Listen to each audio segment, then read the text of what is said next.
How do we protect what is vital to life in an ever-changing world?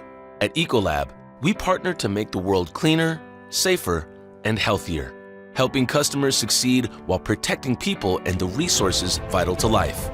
Together with our customers, we help prevent the spread of pathogens and safeguard the sustainability of our future.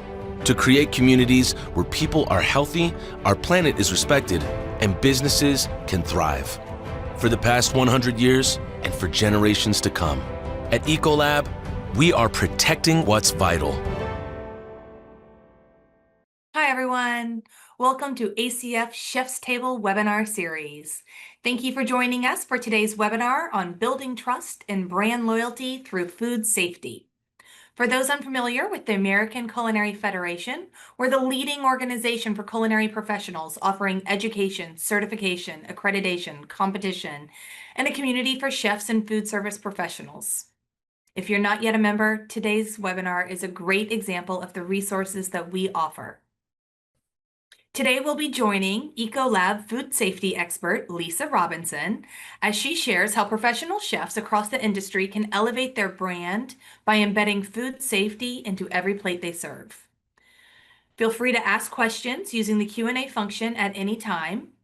In fact, let's get started sharing where you're from in the chat. I'm JJ Vitale, the Director of Communications here at ACF, and I'm thrilled to be here with you. So, let's meet today's presenter. We have Lisa Robinson. She is the Vice President of Global Food Safety and Public Health within Research, Development, and Engineering function of Ecolab, Inc. In this lab, Lisa leads a global network of divisionally aligned food safety and public health team members and is responsible for the functional leadership of the company's food safety and public health strategies. She joined Ecolab in 2019, following 9 years at SunOpta, where she most recently served as the Vice President of Food Safety and Quality Assurance.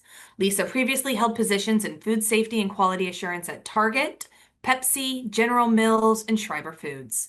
She has a master's degree in food safety and a bachelor's degree in food science from Michigan State University. At this time, I'm going to turn it over to our Ecolab expert and take it away.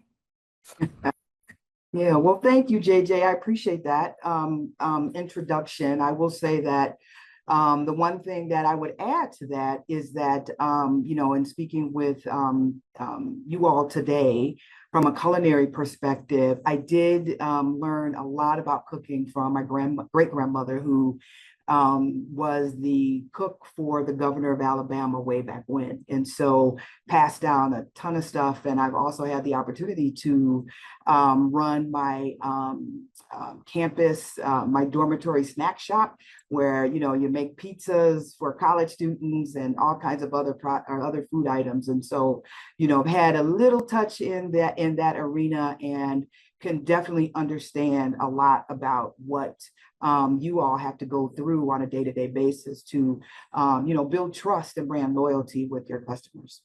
So what I thought I'd do is kind of as an overview, really give you a little bit of information about who Ecolab is, if you don't know, and then kind of talk about food safety and public health, because I think there's some key points in here that I think will be relevant to this audience. And then the last piece is just kind of talk about the regulatory landscape and give you some tidbits that you need to take away to, as you go back into, your world and really think about how some of the regulatory components that are happening here in the US could potentially impact your day-to-day. So with that, I'll jump right in.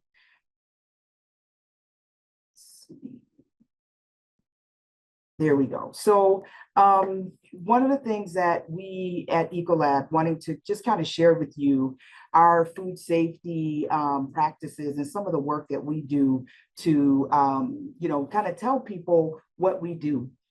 We kind of changed our moniker a little bit from instead of farm to fork to farm to family, because at the end of the day, it's people who are eating the food products that you are making. And one of the things that we like to do is to make sure that we are partnering with you to make the world cleaner, safer, and healthier.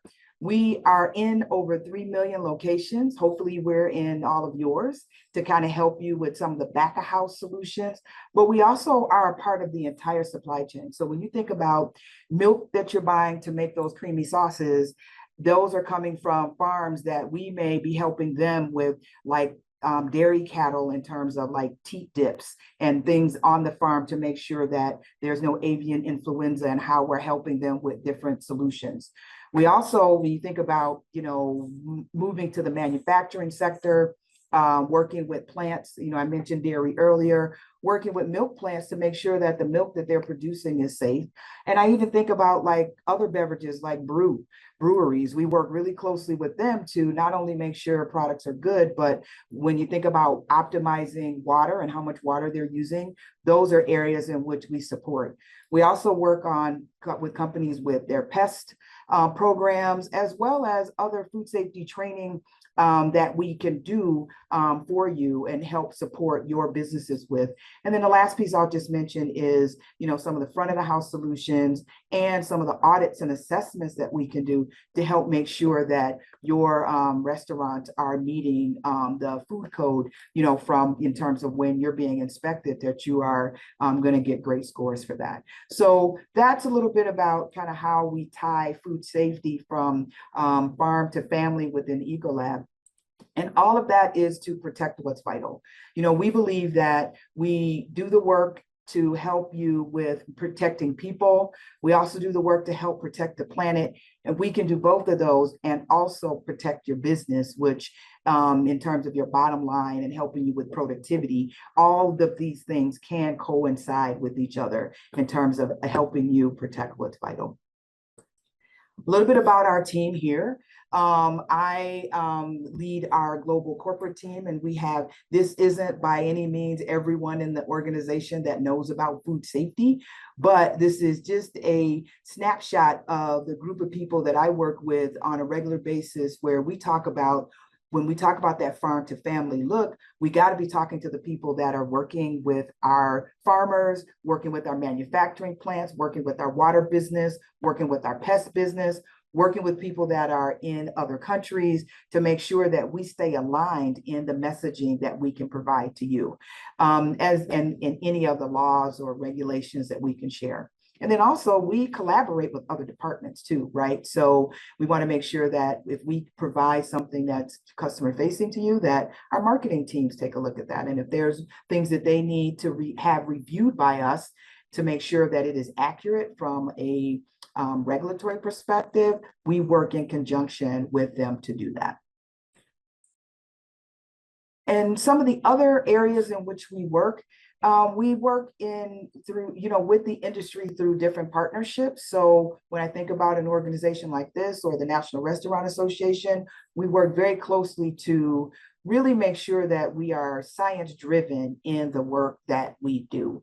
So when we talk about working with different organizations, we not only have leadership positions in those organizations, but it also gives us an opportunity to understand what's happening in all those different industries, to then be able to look at how do we best support you, as well as how do we look at what we need to do from an innovation perspective. So, and what may be some of the new laws that are coming out. So a lot of the work that we do, we are very well recognized in some of these areas when it comes to some of these associations. The second piece is from expanding our knowledge. So we work very closely with institutions or academic institutions to make sure that if there's research that's happening in these areas, we want to make sure that Ecolab is a part of that. We work, like, for example, with the Culinary Institute of America.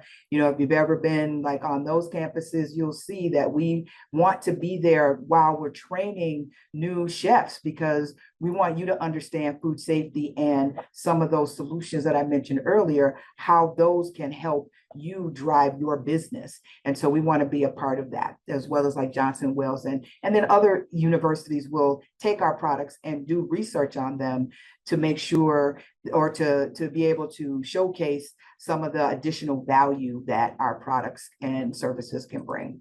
And then the last piece is we work really closely with a lot of regulatory bodies to understand what's happening. So I'll talk a little bit later about some of the things coming out of the FDA, but we worked with the CDC. We even had on our campus here in Schumann in Eagan, Minnesota, one of our largest campuses from an R&D perspective. We've even had like Homeland Security come and look at our micro testing methodology to just assure that how we're testing our products is in light with the way they would test them, and they see us as a thought partner. So if there's ever anything that would happen from a national security perspective, we are on the short list of people that they can call because they trust the methodology that we have. So that's just a little bit about some of the things that we do from a partnership perspective. I want to jump next into kind of what you're probably hearing and seeing in the headlines, right? So you may have heard about, or you may be seeing, if you get the alerts like I do, I see information from the USDA and from the FDA and even from state and local departments where they talk about they're having to do a recall or there is an outbreak of something that's going on. And so it may make you think, wow, what's actually happening? Because sometimes you may be getting calls to say that product that you purchased is no longer safe. And so you may have to throw that stuff away. And so we keep track of all of that information, but it may make you think what's actually happening, because it feels like there's a lot more of this in the headlines than before. And what I would offer you is that, to answer the question, is our food supply less safe?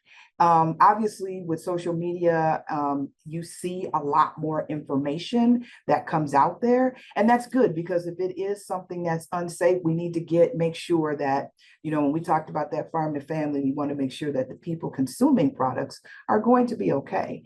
So we want to get them removed. But at the same time, one of my job is I'm a data nerd sometimes. And so part of what I like to do is look at what is the data actually saying in terms of the number of recalls that are happening. And so we went back and looked at what happened through 2024. And you can see on the bar graph that in general back in 2017 was probably the peak, but then you can see that there's still numbers that are coming down. And then on that kind of the next chart over, you'll see that when you look at foodborne illnesses, this is the data where people who have gone into the hospital for a foodborne illness, they're able to track. And if you look at that information, you'll see that it's trending in the right direction. Now, it's not perfect. It should be zero. We want that to always be zero, but we are seeing that the trend in terms of illnesses are going down, and improving the methodologies in which we detect things has gotten a whole heck of a lot better over the years, but we are seeing that trend going down.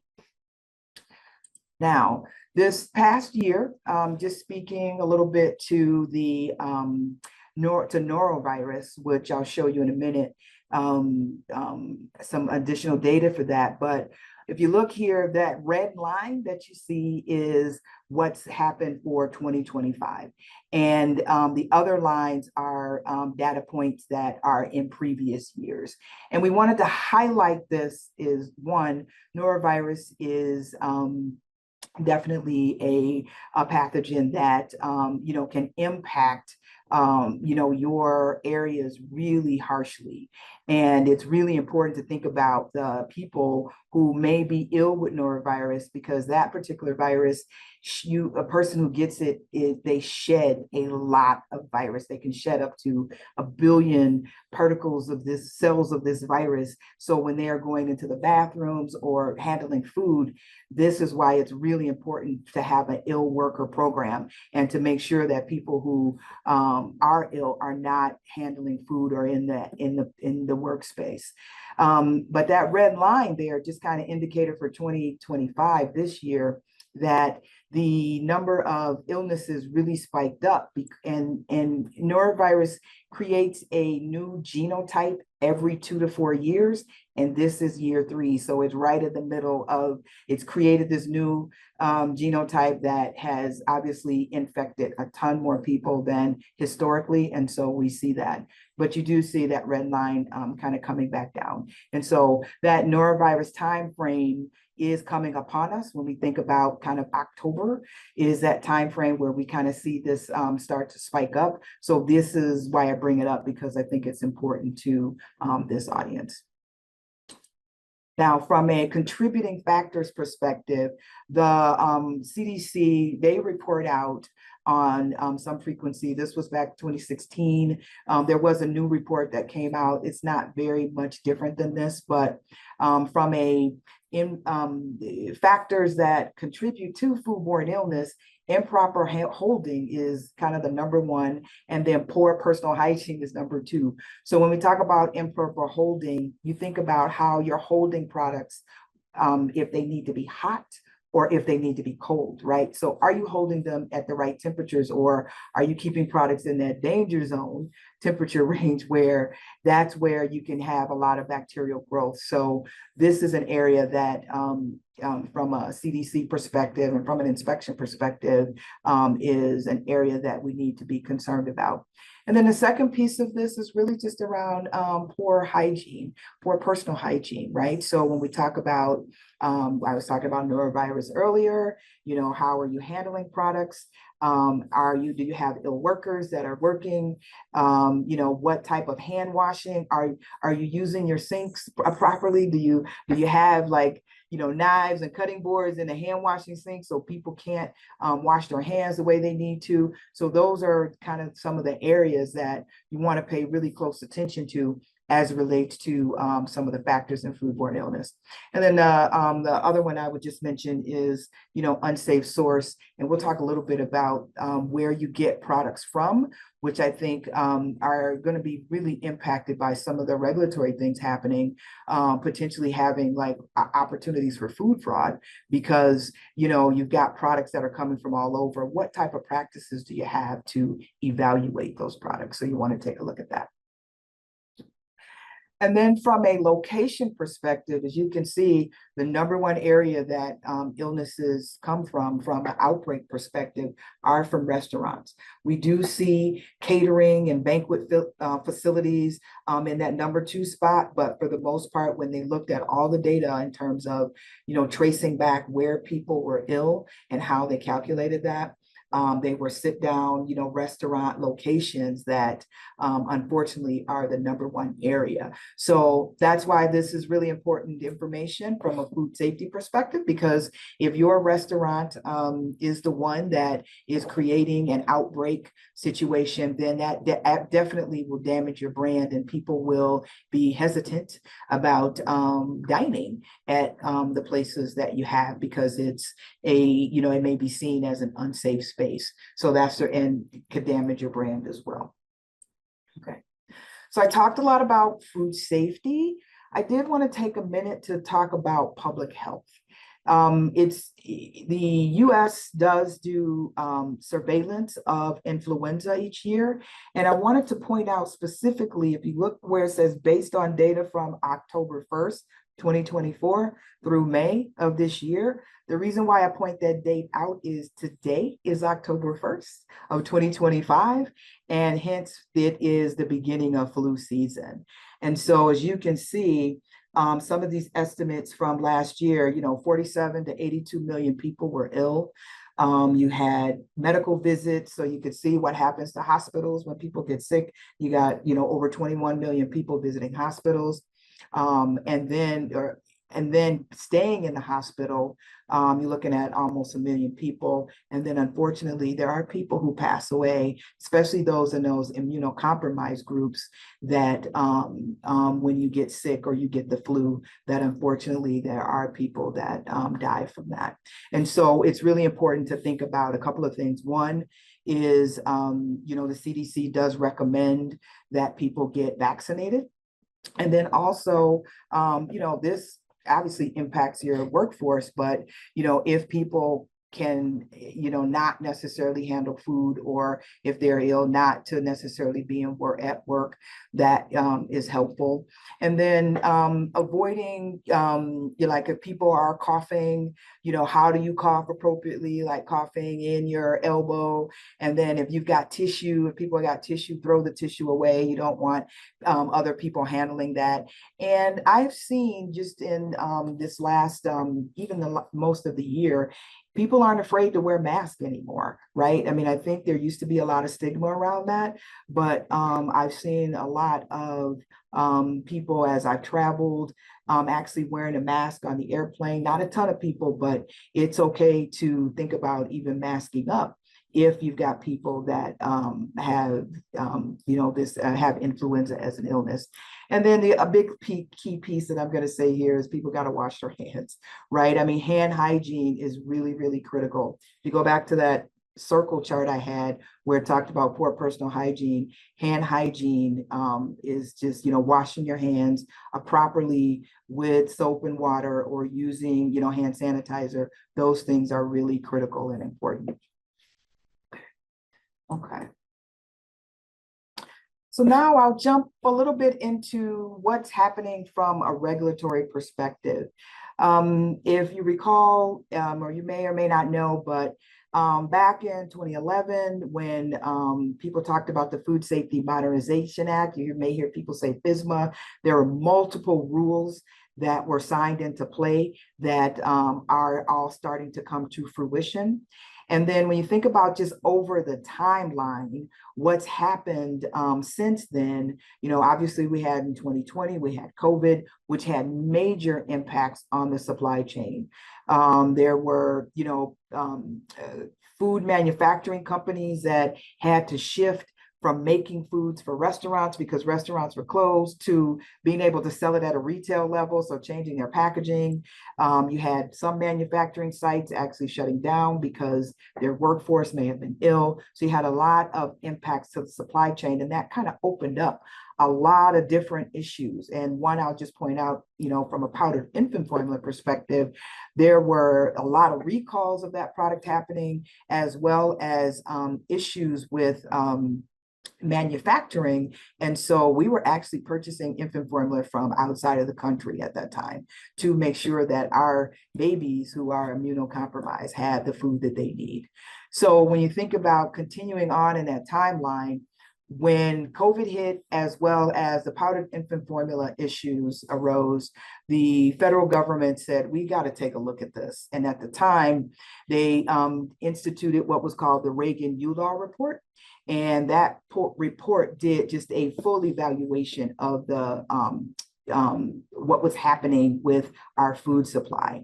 And from there, one of the things that did take place was that instead of having multiple offices that were responsible for like inspections over here and responsible for data over here and responsible for food safety in another department, they decided to have all of those departments report to one person who now leads the Human Foods Program. So initially that role was held, the inauguration of that role was held by Jim Jones, who was selected as the first Deputy Commissioner for Human Foods. And they launched a lot of the programs. And so, and he wanted to look at, key areas, things like looking at microbiological food safety. So what's happening with pathogens. Also wanted to look at food chemical safety. And you're probably hearing a lot about that now, where PFAS and any of the pesticides that are in products. I'll tell you one that came up was like with baby food in applesauce, there was a lead contamination issue. That was where lead was added to cinnamon to boost the weight. So a fraud issue that then was added into applesauce that then impacted kids. And so that's a food chemical safety issue. And so the FDA decided or realized they needed to stand up a food chemical office. And then the last piece is nutrition. Wanting to make sure that, you probably heard a lot about BAHA, which I'll mention in a minute, but what do we need to do to really address nutrition, like labeling, information that would be on packages to just make things easier for the consumer. And so once they began that process, the job then shifted over to Kyle Diamantis, who's now the new Human Foods Commissioner, and he's in that role. And with the Department of HHS, they started looking at those 3 key focus areas, which they're still keeping, but then they're also looking at the subset of that. So things like, we hear about like food additives. You probably heard a lot about that. What's the process of getting food additives approved, and maybe banning some of those additives? And so, so for the most part, really just trying to look at how we keep track of how the FDA is transitioning and what's actually happening there, because we know that that's going to impact what's going on at our customer sites. And so we want to make sure that we're there to be able to share some of that with you.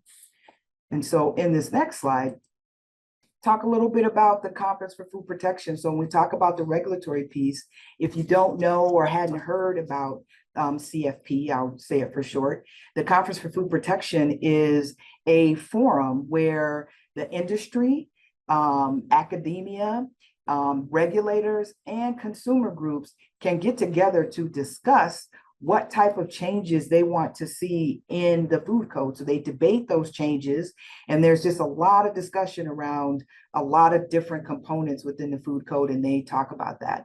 And then the FDA will review those, and then they actually make the final decision as to if they will make those changes, or accept some of the changes that CFP would like. And then those changes then will get instituted in the newest food code that comes out. So you probably know that a lot of states, every state is not on the same version of the food code. There are some that are on newer versions. There are some that are on older versions, some that are transitioning to new versions. So you just have to be very aware of what's happening in the jurisdictions in which you are working in.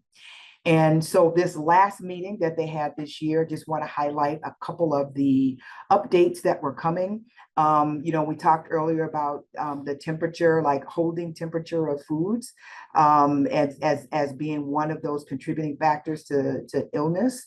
You could see here that TCS definitions are being discussed. So today there's I think 12 categories of foods that are already TCS, and they're looking at adding more. And there probably will be some additional changes to that as they think through it. A couple other things, if you are using latex gloves, they talked about supporting banning latex gloves because of the allergic reactions that people can get from from usage of latex gloves. They talked about using hand antiseptic or hand sanitizer in pre-approved or when you have those crisis moments, like if you have a boil water order or you've got some issues that are going on where you just want to hand out something that's already packaged, could you use hand sanitizer instead of having to have the facilities to wash your hands? So that's some of the discussion that's going on around that. Looking at ready-to-use disinfectants and having the test strips available for those are part of the discussion. And the last couple of things are around allergens.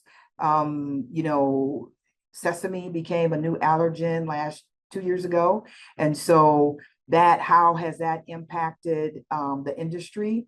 And how does that impact your labeling? How does that impact your handling? What are some of those best practices that you need to have to make sure that if you've got customers that have these allergies, how are you navigating that? And there's a lot of drive around updating some of the definitions and some of the best practices. And then there's just a ton of other committees that continue to do work around building some of the acceptance or guidance documents that you can use around, retail cold brew and allergen management. And those committees are working to, with those groups I mentioned to really help build out what should we be doing? What are the best practices that we need to be sharing with our customers, with the regulators, what they should be looking for, et cetera.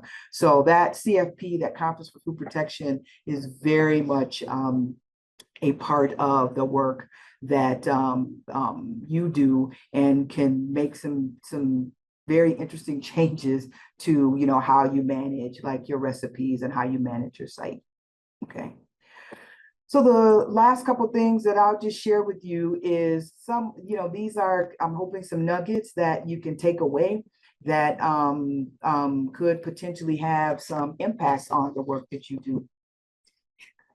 So some key areas to watch out for, right? So when it comes to like traceability, that's the one of those regs that are out, and there's expectations around how you need to keep up and keep track of what you're using, as well as being able to provide data pretty quickly back to the FDA if they find out that there's an outbreak and an issue. And so we're still, that rule has been pushed out for a bit of time, but it's not been knocked off the book. So there's a lot of work that's been working on through that.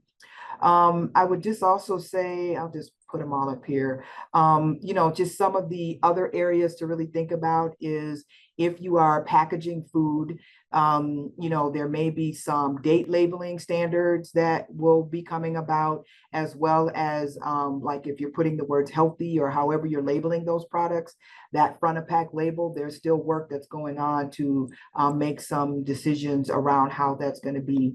You know, I mentioned earlier about MAHA, or Make America Healthy Again, which is a program that Health and Human Services has rolled out, and you probably hear a lot about additives and colors. Well, the challenge with that is especially if one state outlaws something and another state doesn't, now you've got to look at how your recipes are being managed across the country if you know, got multiple restaurants, right? And so you're probably doing some of that anyway, because the jurisdictions may be on different food codes. But if you can imagine, you know, the state of California creating a rule around additives, and then you've got, you know, the state of New York creating a rule around additives, you know, how does that impact the materials, the ingredients that you are bringing in or that you're buying wholesale? And now you've got to kind of parse some things out that could go to some states and not others. So it can create a really challenging issue.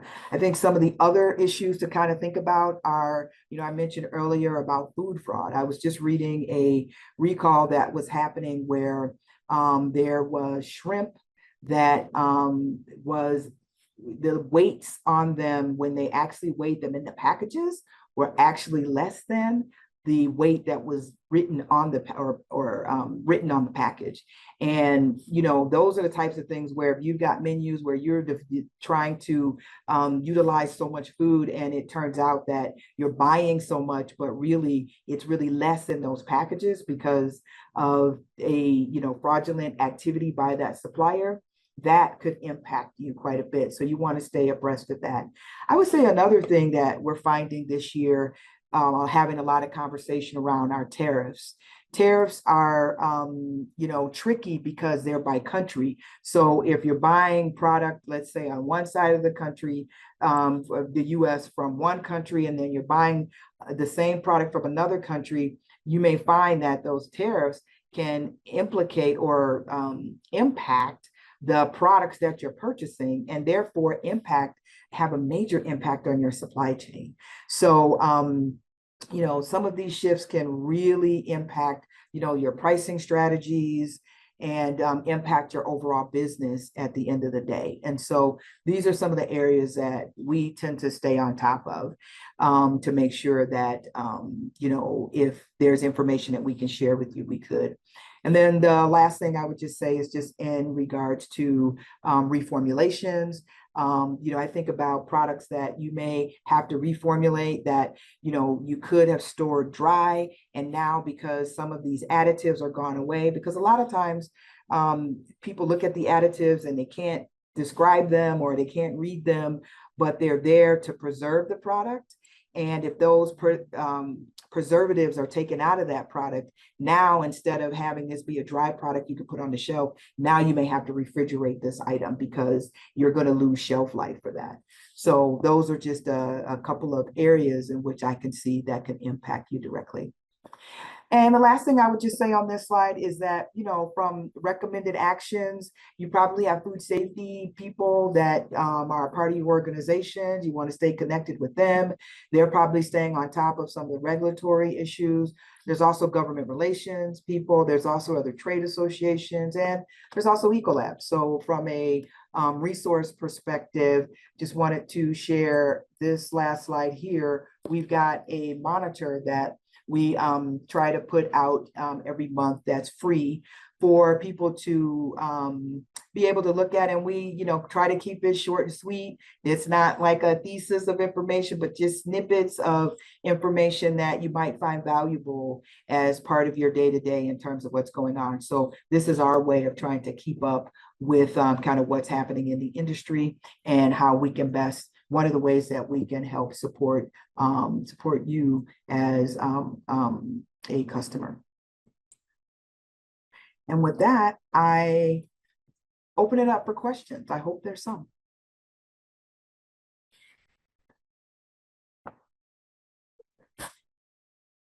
All right, let's get started with some questions. Okay. When there is a new outbreak, what do you say is the biggest thing that restaurants and other food service operations can do to help curb the spread quickly? Good question. So to curb the spread quickly is to understand what is the ingredient that's causing the problem. And once you know what that is, you gotta remove it, right? So if you've been told that, you know, your leafy greens, usually those go really fast, but like your leafy greens, or you've got a product that you've got in your freezer or your refrigerator that's a problem, you gotta pull it. And wherever you have that product, if there is some cleaning that you need to do behind it, you want to do that. I think about, like, you know, if you were cutting up cucumbers and you were using them and they're the issue, wherever you might have been holding them, you want to make sure that you remove them, throw away, document that, right? So you can make sure that you go back to your supplier and let them know you're doing that. But then also you're cleaning up your restaurant area to make sure that if there's any place that it's touched, you've addressed it, as well as, you know, talk to your employees about, you know, how they've handled it and what they would need to do as well. Great, thank you. All right, we got another one, and it's for more independent chefs. How are they supposed to stay updated on potential new FDA regulations? Got you. Well, so for independent chefs, right, there are some lists of information that you can get on an email for. So like there, you can go to the FDA and the USDA, both have websites that, you know, if you want your box inundated, you'll get them, but you'll get an email that says, this is what's being alerted today. And then they can kind of tell you what's actually happening with those recalls. You can also, you know, if you're an Ecolab customer, you know, obviously there's information that we can share with you, you know, through our newsletter of information that, you know, that we find that's happening. You know, we've shared some of that. But I would say the best way to do it is to either get on the listservs for them, or even, you know, how are you working with your health department, right? Like, you know, if you've got an ingredient that's coming in that's a problem, usually the ingredient supplier, you know, should be reaching out to you to tell you specifically have that. And they should be communicating with you. And you can also go back to your suppliers and say, if there's any problems with these, what's the process of me knowing? You know, like if you're, you know, and it depends on where you're buying stuff from too. I know that sometimes if you're not buying, you may be buying through a Cisco or some other company like that, or you might be buying from, you know, going directly to a store and buying from that, right? And so if you are doing that, like buying from your local neighborhood stores, that's going to be a bit more challenging. I would say for sure you need to look at some of the FDA list where you can get alerted to, and USDA list where you can get alerted to if there is a recall on a specific item. Great. I'd like to know, aside from government regulations, are there any food safety practices you recommend food service operators implement that aren't currently regulated or aren't currently policy required by government policy? Um, I would say things like, what types of tools can you use to make your job easier, right? So when I think about, temperatures of your coolers, or I think about some of the, I'll share some of the things that we can do when I think about like your dish machines. We have a lot of technology around the dish machines that there is some stuff in the food code about that, but then there's some extra stuff that we do to help support you. When I think about, I was mentioning temperatures, like cooler temperatures, like we have a whole program that helps with kind of what's going on with these temperatures. And if they are out of spec, then you can get some alerts that tell you that, right? And that could potentially help save the product that you have that's in a freezer or in a refrigerator. um, I think other, just best practices around how you're cleaning, or checklists that you're using to keep track of stuff. There isn't anything that says you have to have a electronic checklist, right? But it may be helpful to have an electronic checklist, just so if you're hiring new people, and I know that turnover and labor can be a challenge in this segment. And so how can you take some existing tools or some tools to help bring people up to speed faster, with like training, or some online tools, or even some of the tools that we provide to really help with bringing them up to speed, or alerting them, here's something I need to go look at today, especially if they're a new employee that's coming into your operation. Great. And let's see, our last one. Yeah, I think that's it. I think we looks like we've hit them all, unless there's anyone else want to drop one in the Q&A real quick. Oh, okay, we just got one. Are there any of the recommendations to the 2026 code that could have the biggest impact if the FDA decides to implement it? Biggest impact on that. Anything in the 2026 code, I guess they need to look out for. 2026 code. I would say maybe the biggest thing could be the addition of certain foods to the TCS list that may not be there before, right? So if you were used to storing something one way and you may have to store it a different way, that could be a big challenge. Um, because it looks like they might expand the list of foods. So that would impact, I think that would probably have an impact across the board. I would say maybe even maybe the banning of the latex gloves, if you're using latex gloves, and we think that latex is, well, we know that latex can be an allergen. And so now if you've got a whole closet full of these latex gloves, what are you going to do with that? Then get new gloves in. So that could potentially have a bit of a financial impact. But those are the first two things that, pop to the top of my head. All right. Well, thank you for that. And with that, I just want to say thank you again. Thank you, Lisa. Thank you, Ecolab. We really appreciate this performance. Incredibly, incredibly informative. And we appreciate you taking the time to share your insights on food safety. Everyone else, please be on the lookout for a post-webinar email you'll receive in the next day, day or two, which will include the webinar recording and a survey to earn your continuing education hour. It'll also have upcoming webinars and I think slides and some additional resources from Lisa and the Ecolab team. If you don't want to wait to take your survey, stick around to the end. It should automatically pop up and be directed to the survey form, and you can go ahead and complete it early to get that continuing education hour. We'll hope you join us next week on October 8th for Pork and Live Fire demo by Pitmaster Jeff Fritz. And then on October 22nd, Barton Seaver will be presenting on the art and science of serving raw fish. Bet Lisa would have some things to say to that. Anyway, with that, you can go on and visit the media tab on acfchefs.org to register for upcoming webinars. On behalf of ACF National Office, thank you, and thank you to our presenters. And everyone, have a great day.